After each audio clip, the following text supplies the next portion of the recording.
Bueno, acá vamos a hacer un pequeño videito para refrescar algunos detalles. Eh, Vamos a lo que es interpolación circular, que es para hacer las esquinas de los... Ya algunos, la mayoría lo pudo hacer, pero bueno, vamos a refrescar un poco. En este caso los datos que necesitamos para G02, dice interpolación circular CW. CW significa que es en el sentido de las agujas del reloj, ¿sí? Si fuera CCW sería al revés, en el sentido contrario.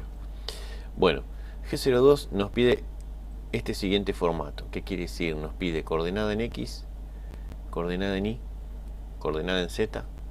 En el caso de IJ lo vamos a ver en el próximo ejemplo, que son las coordenadas en X y en Y para hacer de otra forma distinta a la que nosotros hicimos en el ejercicio anterior.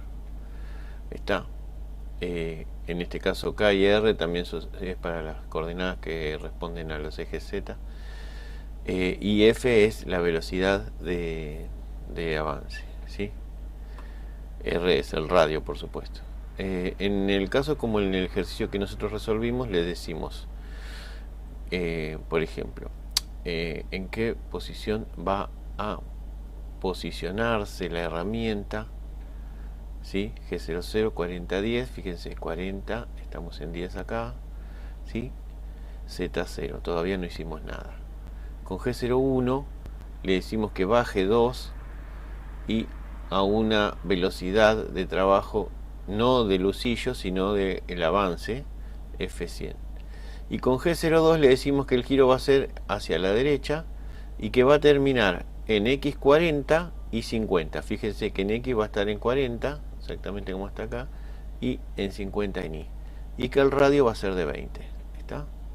Fenómeno. Después le decimos que G01 que salga la herramienta, y después que vaya a X0 y 0 con una altura de 5. ¿Está?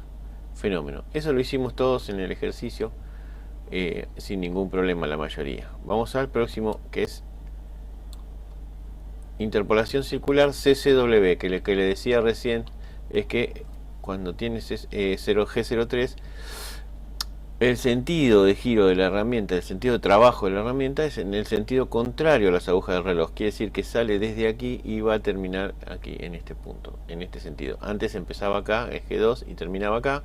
Con G3 empieza acá y termina acá. Ya vamos a ver que en algunas piezas es necesario utilizar tanto G2 como G3.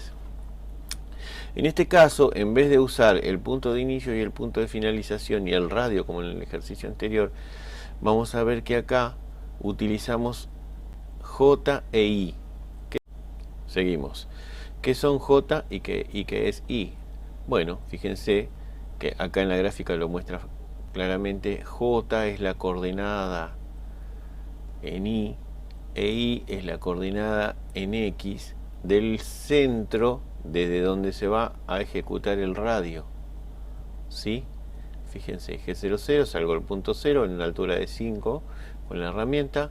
Me posiciono en X40 Y5, que es esta posición de acá, X40 Y5. Con G01 la herramienta baja 2 milímetros, empieza a trabajar, y con G03 le dice que va a hacer un sentido de trabajo en el sentido contrario a las agujas del reloj, ¿sí? Y que va a terminar en X80 Y30, fíjense dónde va a terminar, en 80 en X, en 30 en Y, ¿sí? Y que la coordenada del centro de giro, de la herramienta, va a estar en Y, que es la coordenada en X, menos 5, quiere decir de donde arrancó la herramienta, 5 para atrás. Y J, 45, desde donde arrancó la herramienta, 45 hacia arriba. ¿Se entiende? Bueno, después termina igual que en el otro ejercicio. Vamos de vuelta. G03, 80 y X80 y 30, ¿sí? Que es donde va a terminar, ¿sí? A donde va a terminar el trabajo, en X80 y 30.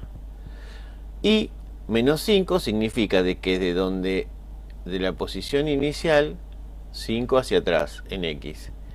Y J45 quiere decir 45 hacia arriba en I, ¿sí?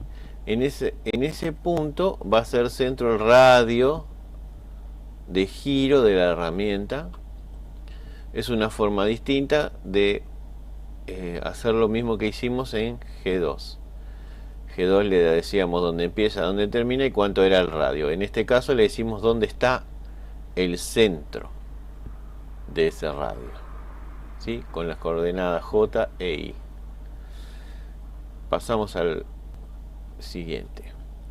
Con G17, G18 y G19 yo termino definiendo en qué plano voy a trabajar. Recuerden que en la fresa vamos a tener 3 planos de trabajo, ¿sí?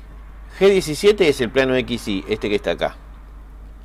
G18, XZ, este que está acá. Y con G19, ZI, que es este que tenemos acá.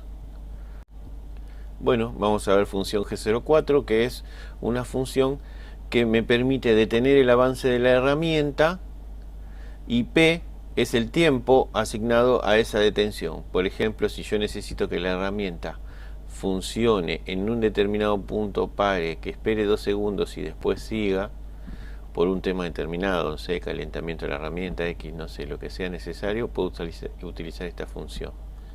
Vamos a la siguiente. G20, ¿sí? G20 me determina que las medidas en las que va a trabajar están dadas en pulgadas, ¿sí? Y G21, que voy a trabajar en milímetros. Yo le explico a la máquina con qué medidas se va a tener que manejar en el transcurso de la fabricación de la pieza. Con G28 lo que hacemos es, desde donde está la pieza se va a la posición 0, ¿sí? A las coordenadas X y Z que determinan el punto 0 o un punto intermedio, ¿sí? Ese puede ser, bueno, acá dice que se puede utilizar para un cambio de herramienta. El G29 hace lo contrario, de donde estaba la herramienta vuelve, de donde se fue la herramienta con G28 vuelve al lugar de donde había iniciado ese retorno, ¿sí?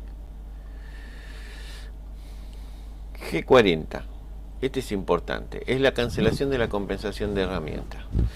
En algunos ejercicios ustedes, los que más o menos ya conocían el tema, utilizaron la compensación de herramienta. Los que todavía no lo vieron, bueno, la compensación de herramienta lo que hace es lo siguiente.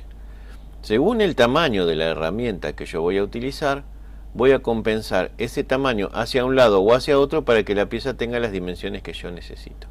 En este caso, cuando vamos a trabajar con compensaciones, lo que se hace generalmente antes de iniciar la compensación es colocar G40 para cancelar cualquier tipo de compensación que existiera antes en el programa. Es decir, yo no sé si en algún momento del programa, en programas muy extensos, había una compensación de herramienta. Entonces yo, antes de iniciar la compensación que yo decido, pongo G40 y con G40 yo elimino cualquier tipo de compensación que existiera antes en el programa.